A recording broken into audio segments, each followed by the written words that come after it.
วงการดนตรีเองมันเพียงพอไป เว้า เนาะ ได้ ว่า อยู่บ่ เว้าได้ จริงๆเฮาก็อยากบอกส่งเสียงดังๆนั่นแหละว่าแฮ่งอยากให้รัฐบาลสนับสนุนทุกปีศิลปินที่มีความตั้งใจให้เขาได้เฮ็ดงานดีๆโดยที่ซัปพอร์ตเขาเรื่องเงินทองนี่แหละประเด็น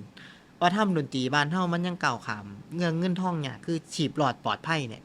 มันก้าวข้ามได้ยาก อืม ถ้าบอกว่าดนตรีอีสานแต่ว่าหลายคนก็โฟกัสนักร้อง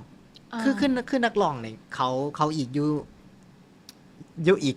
โฟโลว์หนึง ค่ะ นะครับ อันฉันเคยเห็นนักดนตรีผู้ใดที่บอกว่าเจ้าของรวยเป็น100 ล้านบ่นักดนตรีพื้นบ้านอีสาน บ่มีเด้อค่ะพ่อหนูก็บ่รวยอะค่ะ ดนตรีจริง ๆ แล้วเป็นเสียงของมุมมืด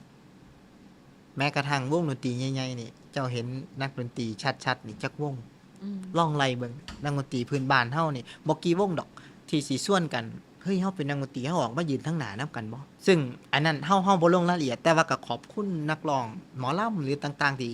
หลายๆคนที่เพิ่นให้เกียรตินักดนตรีอันนี้เฮาก็ขอบคุณแล้วก็อีกมุมหนึงคือเว้าแทนหัวอกหัวใจของน้องๆที่ศึกษาหรือเรียนดนตรีหรืออยากรักในดนตรีคือกันว่าเฮาก็ต้องบ่ท้อเฮาก็ต้องลุกขึ้นมาสู้มาเฮ็ดซอยกัน โดยที่บ่อยากให้โทษผู้ใดเป็นเริ่มต้น อืม แต่ว่าเฮาควรที่สิเฮ็ดเฮาให้ดี เมื่อ